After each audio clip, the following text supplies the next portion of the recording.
Vamos a orar, vamos a poner este tiempo en las manos de Dios. Señor, te damos gracias por ese tiempo tan hermoso, Dios, en el cual podemos alabarte, bendecirte y darte la gloria que tú mereces. Padre, gracias por este día en el cual podemos reunirnos como familia en Cristo Jesús, Señor, para honrarte y para glorificarte. Padre, toma control en esta mañana, Dios, de esta predicación. Oro para que tu Espíritu Santo sea quien nos guíe, sea quien nos ministre, Padre.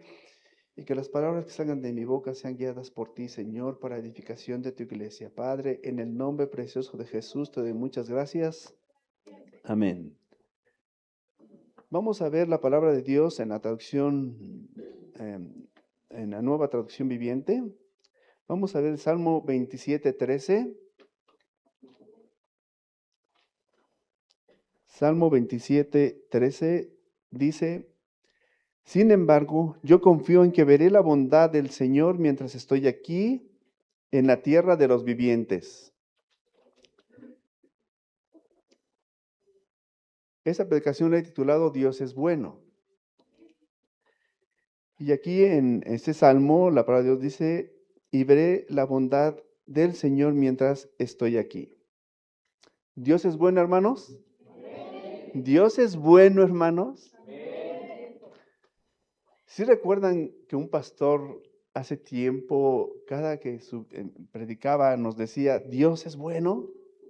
¿Sí lo recuerdan? ¿Cómo se llamaba el pastor? Es el pastor de Canadá, creo, ¿no? ¿De dónde era? Bueno, cuando el pastor estuvo diciendo, Dios es bueno, nosotros repetíamos, sí, Dios es bueno, noté algo en la forma en la que él lo decía y lo que representaba para él, lo que él creía, lo que para él era que Dios es bueno, a diferencia de lo que para mí era. Yo lo repetía, pero ¿realmente estaba yo creyendo que Dios es bueno? ¿Realmente confiaba en que Dios es bueno? ¿O solamente estaba repitiendo, Dios es bueno? Entonces me puse a meditar muy seriamente en esta palabra y empecé a estudiarla. Eh, Mientras en él se notaba confianza, fe, y yo solo repetía que Dios era bueno, eh, me hizo pensar, a meditar mucho en esta palabra. ¿Por qué Dios es bueno? Vemos las escrituras desde la creación, desde Génesis 1, cada que Dios terminaba un día, Dios decía, y vio Dios que era bueno. Cada que terminaba un día de la creación decía Dios decía que esto era bueno. Y cuando vemos esto en forma general, ¿por qué Dios es bueno? Vamos a ver que esto es uno de los atributos de Dios, de tantos atributos que tiene, como su santidad, su omnipotencia, que Él es inmutable, que Dios es bueno también es uno de sus atributos. Aquí permítame hacer un paréntesis y quisiera recomendarles un libro. El libro se llama Los atributos de Dios y fue escrito por Arthur W. Pink. Es un libro muy bueno para conocer los atributos de Dios. Entonces, cuando vemos toda la creación de Dios y cada que terminaba un día decía Dios, esto es bueno, y lo vemos en forma general, y como podemos ver en la palabra de Dios en Mateo 5:45 dice, Él hace salir el sol para todos, buenos y malos. Él hace llover sobre justos e injustos. La bondad de Dios está sobre toda su creación. Y basta con ver la bondad de Dios cuando Dios nos alimenta, Dios nos da esa bendición de alimentarnos. Pero en su bondad nos ha dado un paladar en el que podamos percibir miles de sabores. O sea, podemos disfrutar la comida, no solamente nos alimenta, sino que disfrutamos la comida, al igual que la vista. En su creación podemos encontrar em, millones de colores, paisajes, flores de diferentes colores, hermosos paisajes que podemos disfrutar. O sea, no solamente nos dio la vista, sino la llenó de belleza. Entonces podemos ver la bondad de Dios en forma general para todos. Y estoy seguro, hermano, estoy completamente seguro que en lo personal, tanto tú como yo, hemos recibido, hemos percibido, hemos vivido la bondad de Dios. De verdad te lo aseguro. Cualquier persona, aún no siendo cristiana, personalmente esa persona ha recibido la bondad de Dios. Y solamente quiero compartirte tres cosas, tres testimonios. Y sé que tú vas a tener muchos más, como yo tengo muchos más, brevemente, pero para darle la gloria a Dios, para glorificar el nombre de nuestro Señor. Mira, el primero es, antes de que yo conociera a Cristo, no sabía nada de Él, tenía como 18, 19 años, estando después de una fiesta en Cuautepec, al salir al otro día para llegar a casa, eh, desvelado y todo, yo estaba en la parada del camión para regresar a casa. Cuando estaba esperando el camión, pues había como 2, 3 gentes ahí, pasaban varias líneas. Cuando venía el camión en el cual me llevaba al Metro La Raza, yo me iba a subir. Pues venía prácticamente vacío en la mañana. Y algo me dijo, no te subas a ese camión. Yo no era cristiano. ¿Por qué escuché eso? ¿Por qué mi mente percibió, no te subas a ese camión? Pues yo hice caso, no sé, algo, pues, dejé pasar, me hice a un lado, bueno, se paró el camión, yo me hice a un lado, con otras personas que tampoco se subieron. En eso, de la esquina, sale un chico con una pistola y y sale corriendo y enfrente de la puerta del camión le empieza a disparar al chofer. El chofer se arranca, alcanza a cerrar la puerta y le sigue disparando por los pequeños vidrios que había. Y nos quedamos así, y como es una zona peligrosa, pues la gente ni se espanta ya ahí en esos lugares. Y yo me quedé, si yo me hubiera subido, los balazos hubieran caído sobre mí, porque pues te paras a pagar el pasaje. Pero obviamente, pues sin ser cristiano, sin conocer, pues, sigues llevando tu vida en pecado normal, como toda la gente la lleva. Entonces, yo te aseguro que ustedes también han pasado algo similar. De una u otra forma, cada uno de nosotros, aún antes de ser cristianos, vimos la bondad de Dios en nuestras vidas.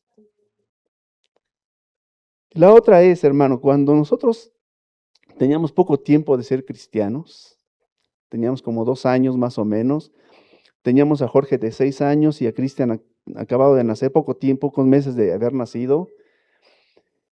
Llegó la crisis del 95 y en el 96, un año después, estando yo con mi esposa viviendo en Cuernavaca, en esta crisis se cerraron empresas, mucha gente perdió casas, perdió autos, perdió empresas, las empresas despidieron a mucha gente y en Cuernavaca pues aún se agudiza más en provincia que en la ciudad, por las pocas oportunidades que hay en provincia.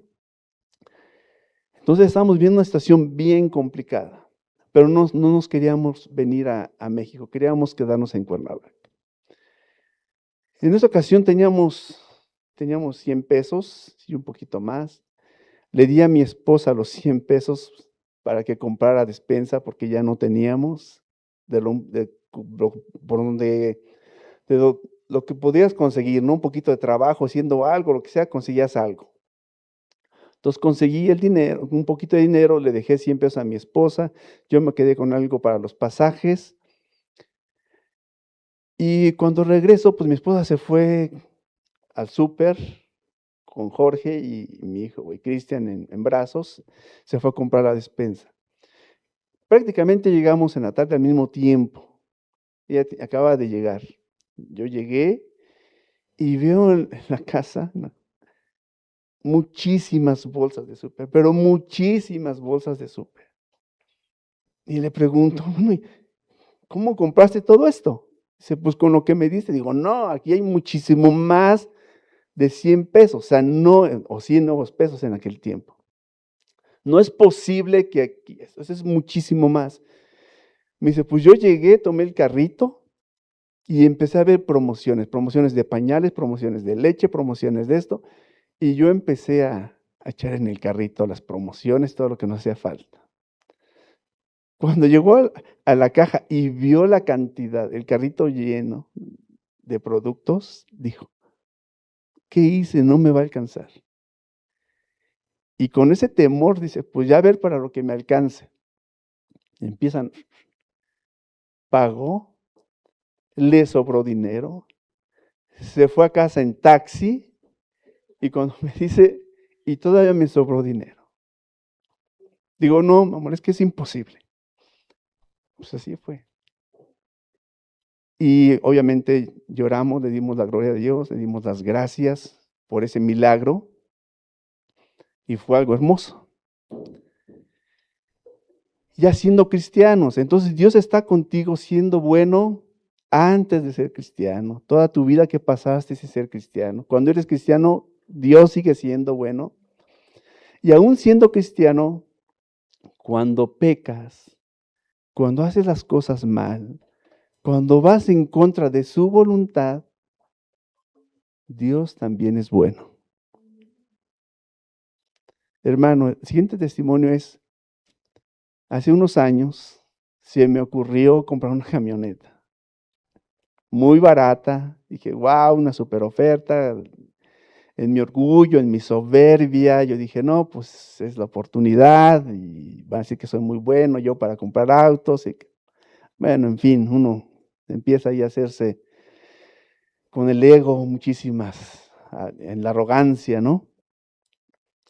Pues esta camioneta estaba en Aguascalientes y voy a comprarla con mi hija Jessica. La compramos, pasamos todavía a comer por allá birria, ya de regreso en la carretera, se calienta y truena la camioneta. En el trayecto de Aguascalientes a León, Guanajuato, en la carretera. En una zona caliente, como le llama, llena de peligro. En cuanto se me quedó la camioneta, le hablé al seguro, me dijo que no había grúas disponibles, que iban a tardar. Y dije, ¿qué voy a hacer? Traté de demostrarle a mi hija que no estaba preocupado, traté de demostrarle tranquilidad, pero yo por dentro sabía en qué zona estábamos. Y yo por dentro se me desgarraba el corazón. Porque dije, ¿qué le va a pasar a mi hija? O sea, si algo pasa, si llegan estos hombres, ¿qué le va a pasar a mi hija? Entonces para mí fue horrible. Ha sido de las experiencias más horribles que he tenido. Le pedí un momento, en la grúa me dijo, bueno, la aseguradora me dijo, ¿en dónde estás? ¿En qué kilómetro estás? Yo fui a buscar en qué kilómetro estaba, en lo que caminaba para buscar el kilómetro en el que me encontraba en la carretera. Yo ahí me desgarré, le pedí a Dios que me ayudara. Y cuando vuelvo a comunicar con la aseguradora, me dicen, ok, ya tenemos todo, pero hay que esperar porque no hay grúa. Y no hay grúa. Tratando de platicar con mi hija, tratando de demostrarle que no había, y mientras orando en silencio en mi corazón, pidiendo ayuda al Señor. Y al poco tiempo llega una patrulla con un solo policía. Se para enfrente a nosotros y ya me dice, ¿qué pasó? Ya le explico y me dice, ¿sabes en dónde estás? Digo, sí. Dice, esta zona está bien peligrosa, es bien caliente. Dice, aunque yo esté aquí, si pasan, no sé qué vaya a pasar. Está muy difícil. Dice, pero aquí me voy a quedar contigo. Dice, hasta que venga la grúa. Digo, no, pues gracias, ¿no?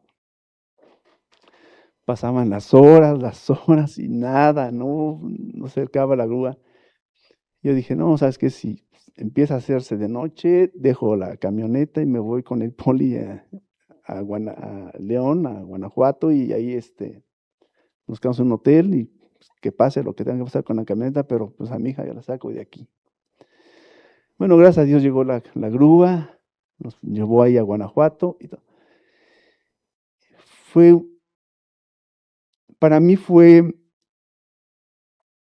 algo que transformó mi vida. Dejé de estar em, vacilando en el cristianismo. Me hizo convertir más, de creerle más a Dios, de ver esta bondad de Dios y creerle. ¿Qué más quería? Me había demostrado su amor, su bondad, que a pesar de mi pecado, a pesar de mi orgullo, de mi soberbia, de mi desobediencia, porque mi esposa dijo, no la compres, no la compres. Y yo, necio, rebelde, fui y la compré. Y aparte me salió muy mala y me he gastado más dinero de lo que debía. Pero Dios en esa bondad, en esa misericordia, me cuidó y cuidó a mi hija. Y se lo agradezco profundamente. Pero aún a pesar de todo eso, en su bondad y de toda mi rebeldía y todo mi pecado, esto me ayudó a consagrarme más a Dios. Dice en la palabra en Romanos 8:28 que todas las cosas ayudan para bien. Todas las cosas. Y así es efectivamente. Entonces, te das cuenta que tanto en lo general como en lo personal, Dios siempre está derramando bondad sobre tu vida. Siempre, en todo momento, está derramando bondad sobre tu vida. Y en esos momentos tan difíciles, en las que ves la mano de Dios sobre tu vida, ves cómo te cuida, te protege, te sustenta en todo lo que haces, yo estoy seguro, hermano, que de verdad no hay nadie aquí que no me pueda decir cuán bueno es Dios en su vida. De verdad. Y cada uno de ustedes tendrá testimonios hermosos, poderosos, dándole la gloria a Dios de todo lo que Él ha hecho en tu vida, demostrándote todo ese amor que Él tiene. Y aún así, en estas situaciones en las que Dios actúa inmediatamente, en las que ves su mano poderosa, pero ¿qué pasa en esos momentos difíciles? Esos momentos en los que pareciera que Dios no te escucha, en los que pareciera que Dios retarda su respuesta. ¿Ahí Dios no es bueno? Sí, Dios es bueno, pero la tardanza, el no escuchar una respuesta, la incertidumbre, pues viene a debilitar nuestra fe, viene a traer duda y y vivimos momentos difíciles cuando la situación avanza, cuando llega esa enfermedad, cuando llega un cáncer, cuando una persona querida muere, aquella que amas, cuando las situaciones difíciles, em, de un momento a otro, inesperadas, llegan a tu vida, pierdes el empleo de un momento a otro. Y no consigues, y se pone difícil la situación, y clamas por la enfermedad, y clamas por tu trabajo, y clamas por todo lo que está pasando en tu vida, y no ves una respuesta inmediata. Pareciera que Dios no escucha tu oración. Y es aquí donde surgen muchas preguntas y donde muchas personas tropiezan. Tanto ateos como cristianos tropezamos en estas preguntas. En estos momentos de dificultad, donde dices, bueno, si yo estoy diezmando, si estoy yendo a la iglesia, si estoy orando, si estoy leyendo la Biblia, ¿por qué me llegó este cáncer? ¿Por qué me llegó esta enfermedad? ¿Por qué? Y no encuentras respuesta. ¿Por qué murió mi familiar? ¿Por qué estoy pasando por esto? ¿Por qué la situación se puso tan complicada? Y por más que oro, y por más que busco, y por más que voy a la iglesia, y hago todo lo posible, Dios no me responde. Y tanto ateos como cristianos siempre empezamos a dudar y muchos tropezamos. Y viene esta pregunta, si Dios es bueno, ¿por qué pasan cosas malas? ¿Por qué hay niños muriendo de hambre, niños abusados, niños explotados, guerras, enfermedades, temblores? ¿Por qué si Dios es bueno, por qué pasa todo esto? O también otra pregunta, si Dios creó todo, ¿también creó el mal?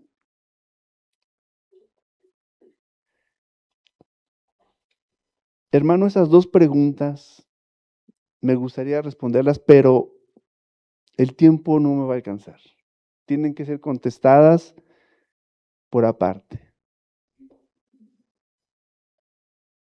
Pero hay una respuesta en la Biblia para estas preguntas y muy claras, muy claras. Y en otra ocasión lo vamos a ver. Ahorita me gustaría concentrarme en lo que es la bondad de Dios.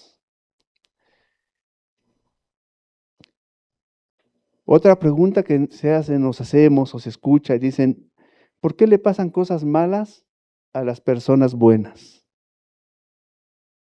¿Por qué le pasan cosas malas a las personas buenas? Romanos 3, 10 al 12. Romanos 3, 10 al 12 dice, como dicen las escrituras, no hay ni un solo justo, ni siquiera uno. Nadie es realmente sabio, nadie busca a Dios, todos se desviaron, todos se volvieron inútiles. No hay uno que haga lo bueno, ni uno solo. Y también dice, nadie es bueno sino solo uno, Dios. Lo dijo Jesús al joven rico en Marcos 10, 18. Cuando el joven rico le preguntó que era bueno, Jesús le contestó y también dice, nadie es bueno sino solo uno, Dios. Eso fue lo que Jesús le contestó al joven rico. Entonces, si no hay nadie bueno, ¿por qué decimos, por qué le pasan cosas malas a las personas buenas? Y la verdad es que en toda la historia de la humanidad eso nunca ha pasado. Porque como acabamos de ver, no hay ni uno bueno, solamente uno Jesús. Entonces, esto de que por qué le pasan cosas malas a las personas buenas solamente ha pasado una sola vez en la historia. Y fue a nuestro Señor Jesucristo. Solamente a nuestro Señor Jesucristo le han pasado cosas malas siendo Él bueno. Y le pasaron esas cosas malas por tu pecado y por mi pecado. Fue castigado, fue lastimado, fue crucificado, fue muerto, no por lo que Él haya hecho, sino por lo que hicimos tú y yo. Entonces, esta pregunta solamente ha pasado una sola vez en la historia.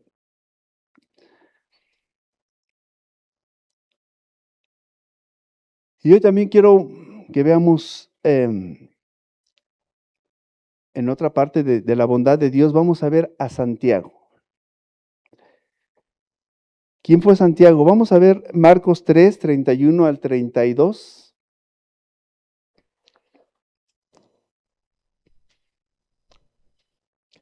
Dice, cuando la madre y los hermanos de Jesús llegaron, se quedaron fuera y le enviaron un recado para llamarlo. Y ya que había mucha gente sentada alrededor de él. Tu madre y tus hermanos están afuera y quieren verte, le dijeron.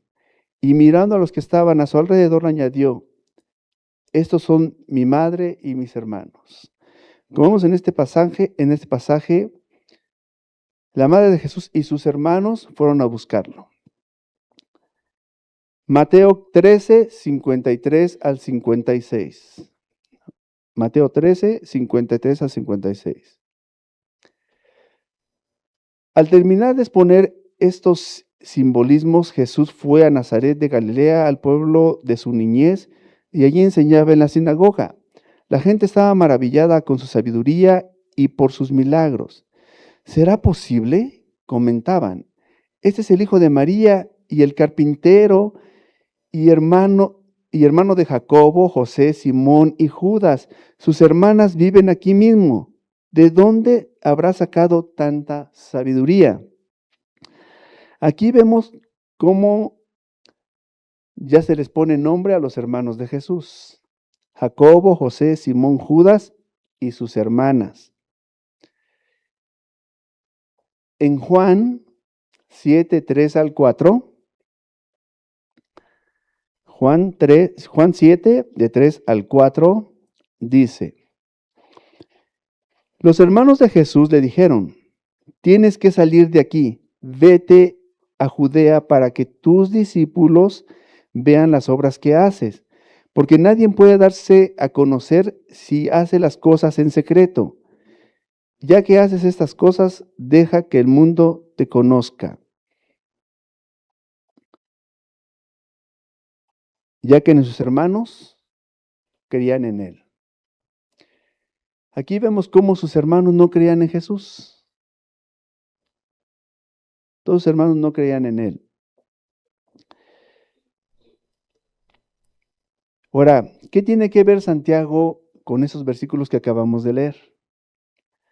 Bueno, encontramos que uno de sus hermanos de Jesús era Jacobo.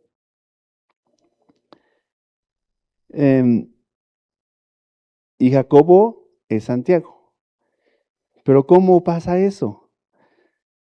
Todo se debe a la traducción del nombre de Jacobo. El nombre de Jacobo en hebreo se escribe Jacob, con doble A, Jacob y K. Jacob. Así se escribe en hebreo el nombre de Jacobo. Cuando se traduce al griego, se traduce como Jacobus. En griego es Jacobus. Después del griego, cuando se traduce en latín para la Biblia Vulgata Latina, ahí ya lo traducen en una forma compuesta y lo traducen en latín como San Jacob, que con el tiempo se une y se vuelve Santiago. ¿Ok? De ahí viene Santiago. Y aún hay algo más. En inglés es James. Si tú buscas Santiago en la Biblia en inglés, no es Santiago, es James. Pero ella es otra historia. Entonces, Santiago es Jacobo. Y aquí vemos cómo de Jacobo pasó a ser Santiago.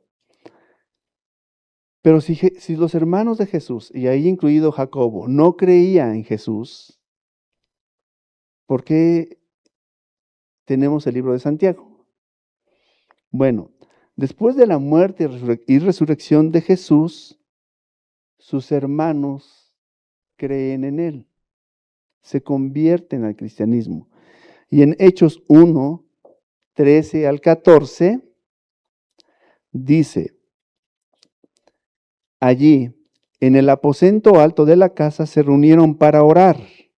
Estuvieron presentes Pedro, Juan, Santiago, Andrés, Felipe, Tomás, Bartolomé, Mateo, Santiago el hijo de Alfeo, Simón el celote, Judas el hijo de Santiago y los demás hermanos de Jesús, además de varias mujeres que entre las que se encontraba la madre de Jesús. Entonces aquí vemos que ya se había convertido Jacobo en un discípulo de Jesús. Y en Gálatas 1, 18 al 19, Dice, aquí está hablando,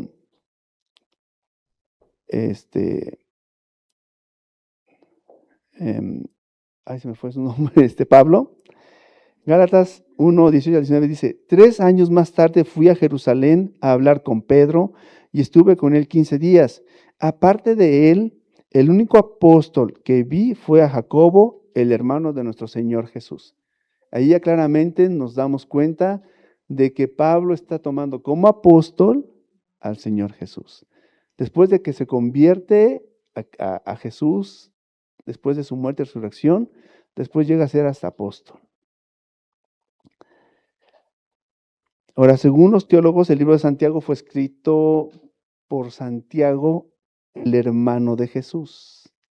El libro de Santiago que tenemos en nuestra Biblia fue escrito por Santiago, el hermano de Jesús.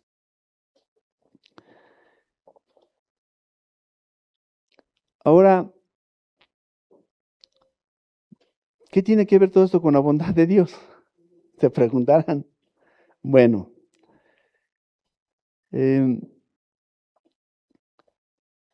lo que me lleva a esto es el apodo y el sobrenombre que le pusieron a Santiago. Me llamó muchísimo la atención, muchísimo la atención. El apodo o el sobrenombre que le pusieron a Santiago era rodillas de camello.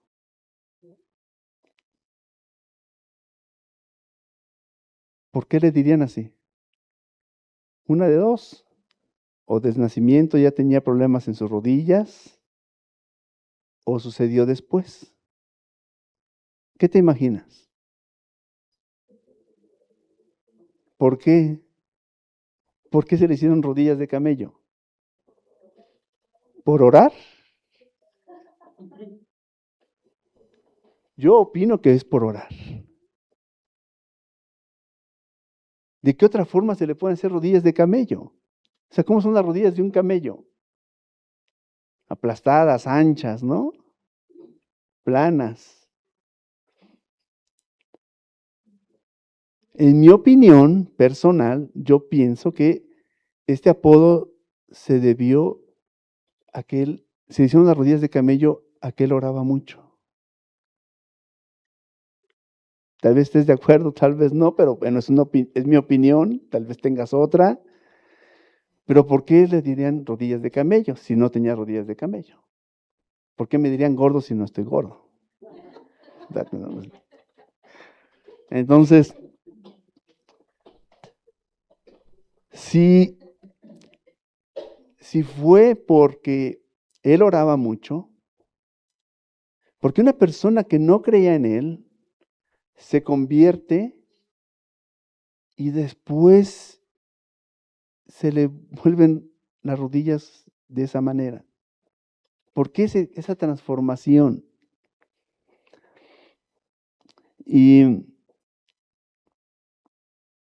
aquí quiero especular un poco,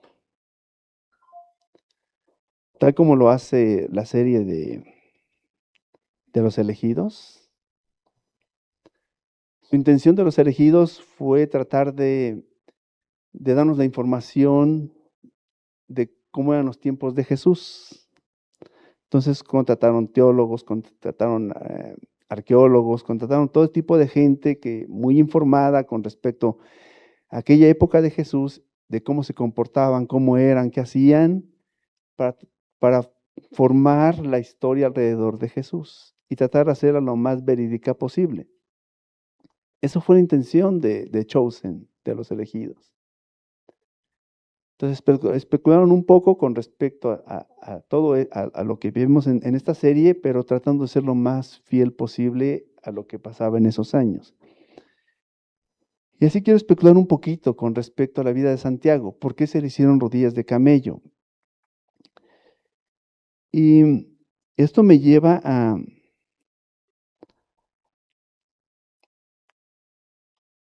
la palabra de Dios dice que Jesús nunca pecó. En 1 de Pedro 2, 22 al 3, dice, 1 de Pedro 2, 22 al 23, Dice, Cristo no cometió ningún pecado ni engañó jamás a nadie. Cuando lo insultaban, él no respondía con insultos. Cuando lo hacían sufrir, no los amenazaba, sino que los entregaba a Dios y dejaba que él juzgara con justicia. Según la palabra de Dios, Jesús nunca pecó. Y es cierto, porque si él hubiese cometido un solo pecado, ya no podía haber muerto por nosotros. Él hubiera muerto por su pecado. Entonces, él solamente pudo tomar nuestros pecados porque él jamás pecó.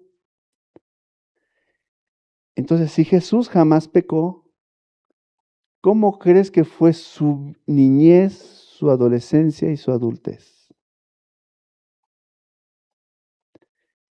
¿Qué tan difícil será convivir con una persona santa? ¿Crees que sea fácil? ¿Crees que sea pues es santo, pues no comete pecado, pues va a ser fácil, ¿no? Entonces, yo me imagino, y cada uno de ustedes tendrá su opinión, pero imagínate cómo somos de niños, cuántas travesuras, cuántas cosas hacemos. Y cuando llega mamá y dice, ¿quién hizo esto? Yo no fui. Aunque haya sido tú que dices, yo no fui. O le echas la culpa a tu hermano, o le echas la culpa a alguien más. Cualquier cosa que pasa, pues. Pero imagínate a María preguntando, ¿quién hizo esto? Y cuando le preguntaba a Jesús, ¿quién hizo esto? ¿Jesús iba a mentir? Y si fue Jacobo el que hizo eso, ¿qué iba a decir Jesús? Fue Jacobo. Entonces, pues Jesús jamás pecó. Entonces, él no mintió, él no desobedeció a sus padres. Entonces, esa vida santa de Jesús, yo creo que le trajo complicaciones en su relación con sus hermanos, porque no podían realmente escudarse o decir, vamos a hacer esto y vamos a decir que fuimos a otro lado, ¿no? Vámonos acá y decimos, Jesús no podía mentir. Entonces, la vida que llevó Jacobo o Santiago con Jesús, yo creo que no fue tan grata en esos momentos.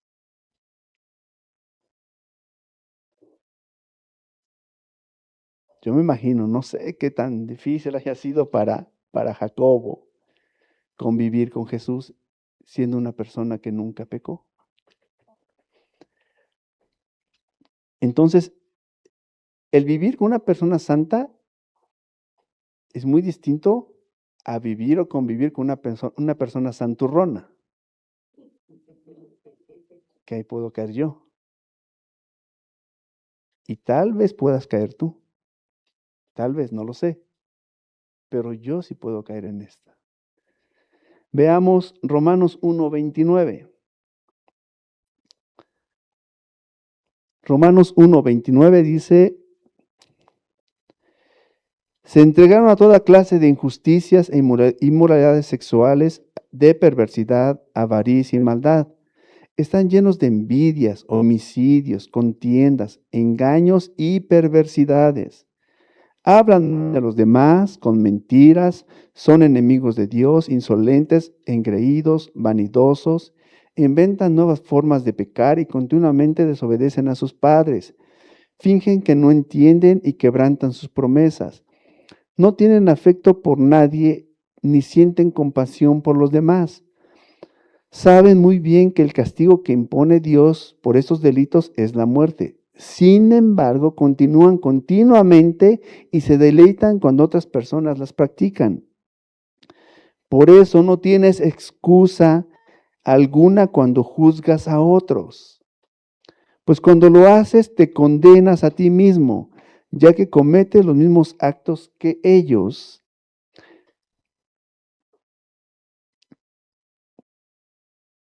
Ya que comete los mismos actos que ellos.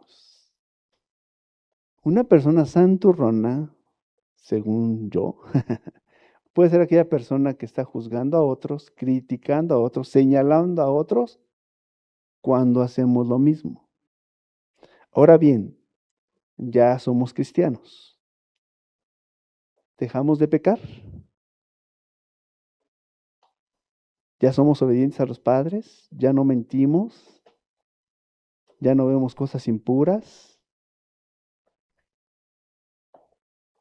Entonces, si siendo cristianos cometemos algunos de estos, hicimos algunos cambios en nuestras vidas y seguimos día tras día tratando de ser mejores, tratando de dejar las malas palabras, tratando de dejar los malos pensamientos, tratando de dejar la lujuria, tratando de no decir mentiras, de trabajar bien, de ser un buen empleado, de esforzarme por cada día ser mejor.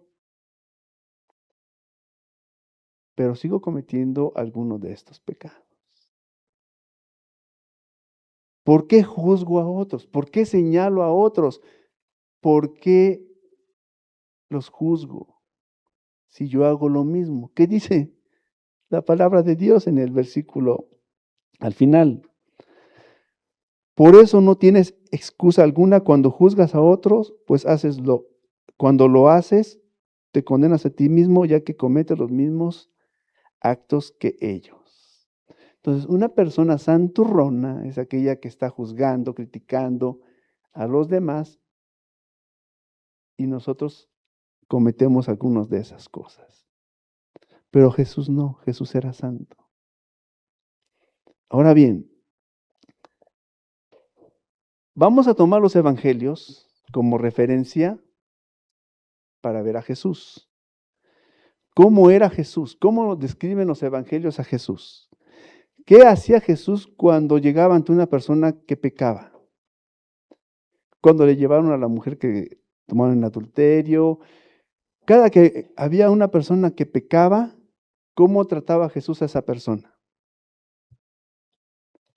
¿La juzgaba? ¿La condenaba? ¿La señalaba? Le decía, ya deja de pecar, ya es mucho, mira. ¿Qué hacía Jesús?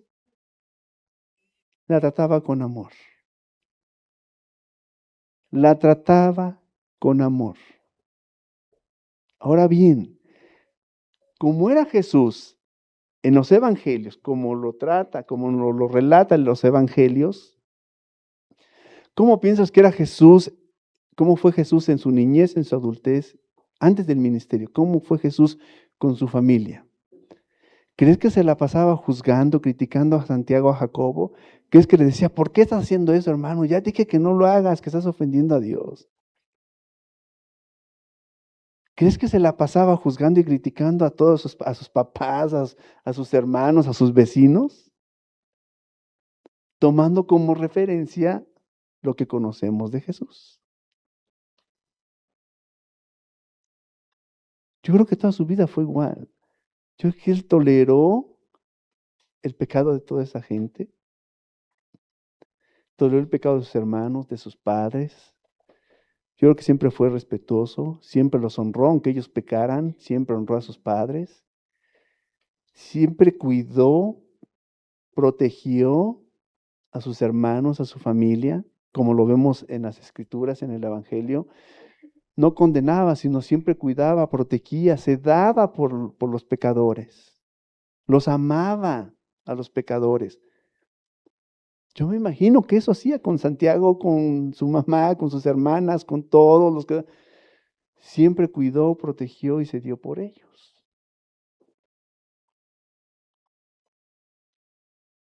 Y nosotros, o yo que soy santurrón, hay veces que juzgo, critico, señalo a mis hijos, como si yo no lo hiciera.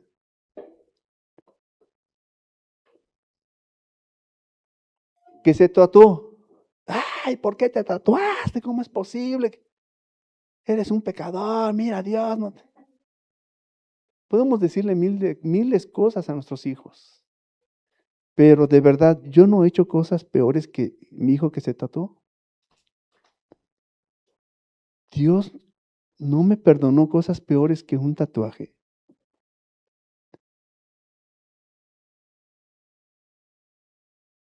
¿Por qué yo no puedo perdonar? ¿Por qué yo no puedo perdonar a mi hijo que se tatuó? ¿Por qué no puedo perdonar una falta de mi hijo, de mis padres, de mis hermanos? ¿Por qué yo me siento mejor que ellos? ¿Por qué yo tengo esa autoridad moral de poder juzgar a los demás cuando Cristo no lo hacía? Cuando Cristo no lo hizo. Cuando Cristo no lo hizo contigo, cuando no lo hizo conmigo. ¿Cómo te trató Jesús cuando eras pecador? ¿Cómo te convertiste a Jesús?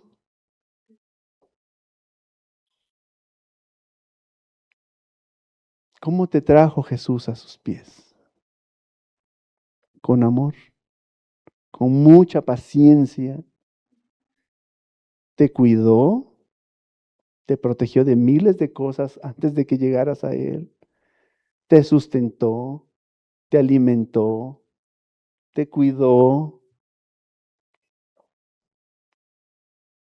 Todo para que llegara el momento en el que tu corazón sea abierto para que le reconocieras como Señor y Salvador de tu vida. ¿Y por qué nosotros tomamos otro papel? ¿Por qué nosotros juzgamos, criticamos? Y más a nuestros seres queridos. Más a nuestros seres queridos son los que más dañamos. Con nuestras palabras, los juzgamos, los criticamos. ¿Por qué si Jesús hizo todo lo contrario con nosotros?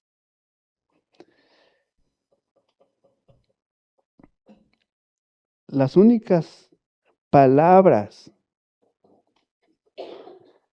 fuertes que Jesús le dijo fue a los fariseos y a los escribas. Fueron los que recibieron las palabras más fuertes que haya escrita en los evangelios que Jesús haya dicho. Les dijo víboras, sepulcros blanqueados. ¿Qué tantas cosas les dijo Jesús a los fariseos y a los escribas? ¿Y quiénes eran? Los que mejor conocían la ley. E inclusive, ¿qué les dijo a la gente de ellos? Hagan lo que ellos dicen, pero no hagan lo que ellos hacen. Les dijo Jesús a la gente, les decía, hagan lo que ellos dicen, pero no hagan lo que ellos hacen.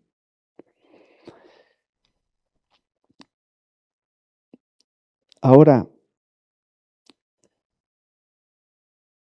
vamos a suponer, si Jesús llegara a tu casa, o llegara a tu escuela, o llegara a tu trabajo,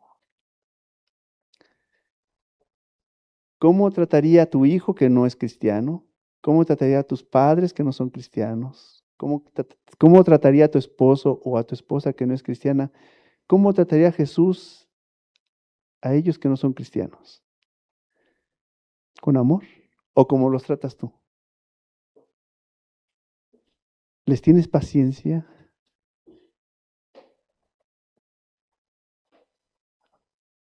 Ahora bien, eso no quiere decir que no los instruyas y que no los corrijas, pero debemos de instruirlos y debemos de corregirlos con amor. Primero instruimos y después corregimos. Con amor, con paciencia. No diciendo, te lo dije, siempre haces lo mismo. Esa cosa que traes es satánica. ¿Por qué haces esto? ¿Por qué haces lo otro? Y el niño ni sabe, pues es que me lo regalaron, pero es satánico y tú lo traes ahí. ¿Por qué traes esa playera? ¿Por qué te tatuaste? ¿Por qué? ¿Y dónde está el amor? ¿Dónde está la instrucción? ¿Dónde está la paciencia? Debemos de instruirlo primero con amor, con paciencia, y después corregirlo con amor, con paciencia, que son los frutos del Espíritu. Somos cristianos, debemos de esforzarnos por tener los frutos del Espíritu. Amor, paciencia, gozo, benignidad, bondad, fe, mansedumbre, templanza. Y debemos de demostrarlo con quién, principalmente con tus seres queridos, con tus seres que amas, con los que convives diariamente. Los frutos del Espíritu son con los que primero debes de demostrar esos frutos, en lugar de andar juzgando y criticando. Ora, sí, ora, y ora por tu hijo, ora por tu mamá, por tu esposo, por quien tú quieras, pero ora, pero trátalo con amor. Dios va a hacer la obra. Dios va a hacer la obra.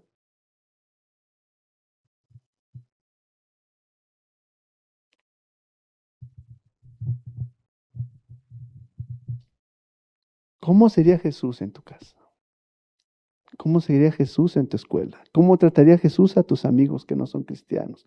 En tu trabajo, ¿cómo trataría Jesús a los que no conocen, no lo conocen? Y ahora bien, ¿cómo nos trataría a nosotros?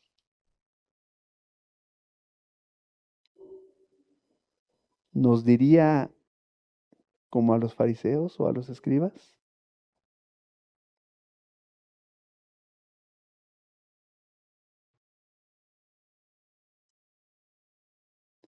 ¿Cómo nos trataría? Eso ya es muy personal. ¿Cómo está tu corazón? ¿Estás haciendo lo que dices? ¿Te estás esforzando realmente? ¿O eres un hipócrita? ¿O eres un sepulcro blanqueado?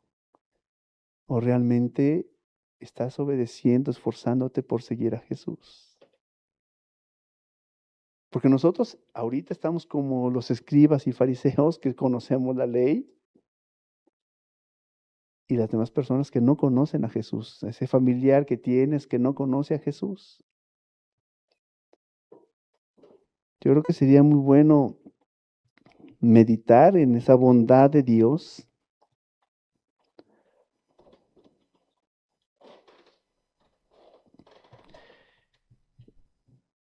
y buscarlo de la mejor manera, de verdad, con sinceridad, con honestidad, tratando a los demás como Dios nos trató a nosotros.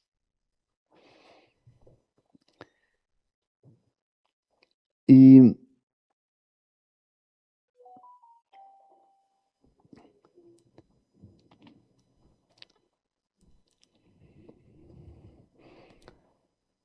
ser más transparentes.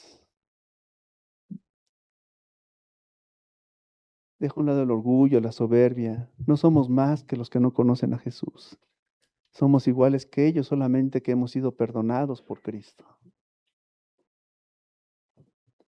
Y eso no nos da ninguna autoridad a nosotros estar juzgando a los demás. No nos hace mejores que ellos. Así es de que, hermano, de verdad, yo me imagino que Santiago recordó cómo fue tratado por Jesús en toda su vida que convivió con él. Después de que se convierte, después de que conoce que su hermano, su medio hermano era el Mesías, el Salvador. Yo me imagino, puedo pensar que Santiago pudo ver cómo Jesús siempre cuidó, lo protegió, se dio por él y le dio un ejemplo impecable de cómo llevar una vida de santidad. Y yo creo que eso lo llevó a una relación en oración mucho más fuerte que cualquier otro. Yo me imagino eso. Cada uno de ustedes tendrá su propia opinión de por qué le decían rodillas de camello a Santiago. Yo creo que fue porque experimentó toda su vida la bondad de Dios, la bondad de Jesús.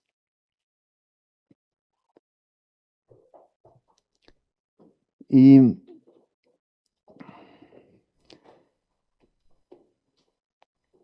para terminar, hermano, vamos a ver Romanos 12:2. Romanos 12:2 dice, en la traducción Reina Valera, dice: no conforméis a este siglo, sino transformaos por medio de la renovación de nuestro entendimiento, para que comprobéis cuál es la buena voluntad de Dios, agradable y perfecta. Transformados por medio de la renovación de nuestro entendimiento.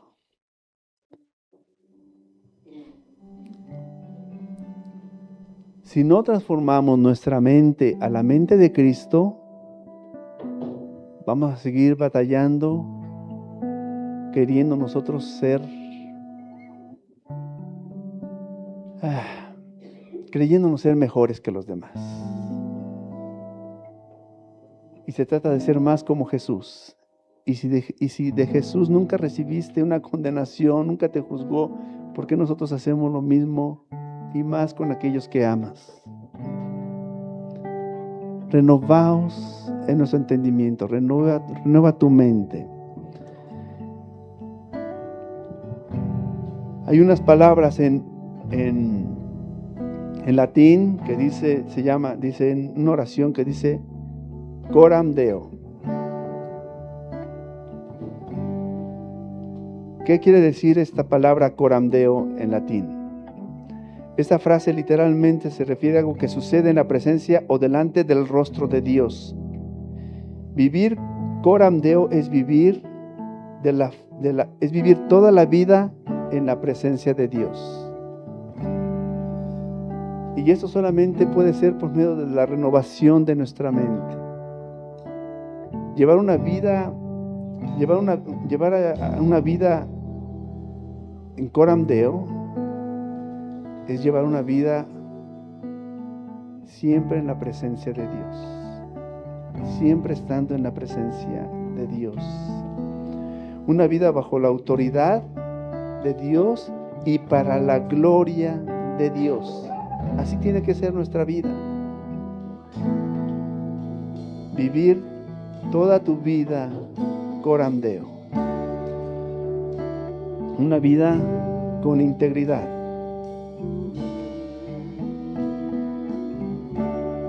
Renovaos en nuestro entendimiento. Vive en santidad. Da amor. Ten paciencia. Date por los demás. En lugar de juzgar, criticar, señalar a tu hijo, a tu padre, a tu hermano, a tu hermana, en lugar de hacer todo eso, sírvele, date por él. Como lo hizo Jesús contigo. Así hazlo con tu hijo que no conoce de Cristo. Hazlo con tu esposo, con tu esposa. Así hazlo. Date por él. Sírvele. Ámale. Y ora mucho por él. Y su vida llegará a los pies de Cristo. Porque Él es fiel y justo.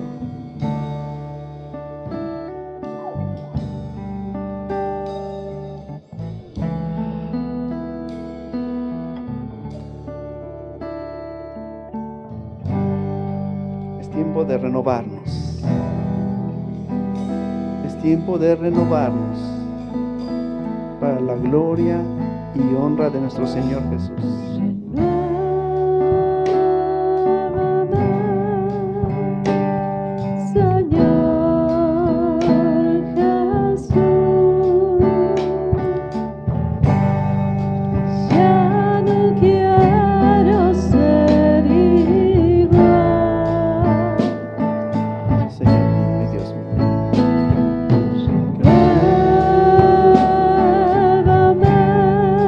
Que te renueve, principalmente tu mente.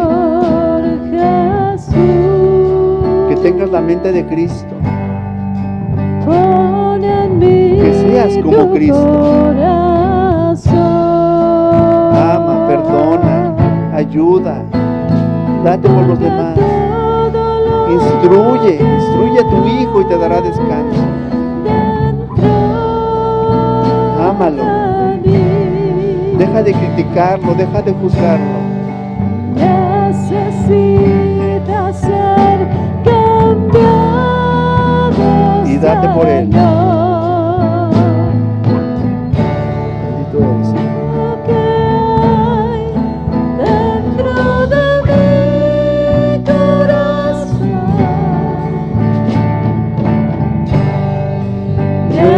necesita más de ti,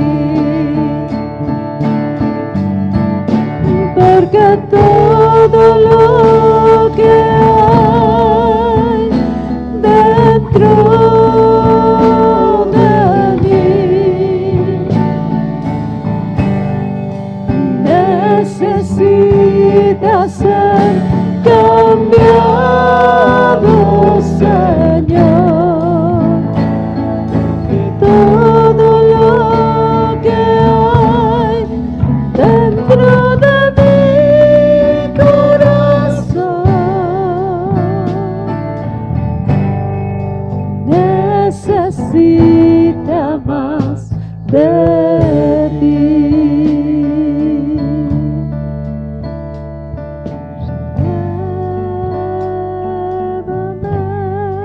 Señor, nos acercamos delante de ti, Padre, conociendo, Dios, el llamado que estás haciendo a nuestras vidas, de ser mejores para llegar a la estatura del varón perfecto que es Cristo, Señor. Oramos, Padre, porque haya en nosotros ese anhelo de ser mejores conforme a tu palabra, de renovar nuestro entendimiento a través de tu Espíritu Santo, dejar de pensar, bendito Dios, como piensa este mundo, y pensar más y poner la mira en las cosas de arriba y no en las de la tierra, Señor eterno. Oramos, Dios, porque seamos hombres y mujeres valientes, sin miedo a la crítica o al rechazo, bendito Dios, y ser más como Jesús. Amarnos a nosotros mismos y amar al prójimo como a uno mismo, Señor eterno. No permitas que caigamos en hipocresía, sino que estemos mirando, bendito Dios, yendo hacia la meta, bendito Padre, para alcanzar el galardón que tú has preparado para todos nosotros, Señor eterno. En el nombre maravilloso de nuestro Señor Jesús. Yo quiero animarte, hermano, que tengamos un corazón dispuesto. Puedo ver que Dios nos está llamando a ser más como Él. Todo lo que Dios está trayendo a la iglesia a través de las clases, a través de las predicaciones que cada uno de nuestros hermanos están compartiendo, es para que seamos más como Él. No buscamos simplemente la bendición, ser prosperados, ser bendecidos, sino que vamos más allá, ser más como Él. Mirar, como dice la palabra, la viga que hay en nuestro ojo y no la paja que hay en el ojo ajeno. Pongamos la mira en nuestras acciones, en nuestra manera de pensar, en la manera en cómo nos comportamos y tratamos a los demás. Seamos cristianos, hacedores de la palabra y no solamente oidores. Gracias, Señor eterno, por tu gran amor y porque tú, Señor mío, has dado palabra a nuestra iglesia de que CCC México está escrita en la palma de tu mano, Señor. Gracias porque eso habla de que tú nos sostienes. Estamos en tu mano y tú nos sostienes, bendito Padre, a pesar de las dificultades, a pesar de las luchas, a pesar, bendito Dios, de lo que hemos enfrentado y aún vendrá en contra de tu iglesia, Señor. Sabemos que seremos sostenidos y seguiremos hacia adelante, bendito Padre, para seguir dando gloria y honra a tu santo nombre. En Cristo Jesús damos gracias. Amén, Señor, y amén, Padre.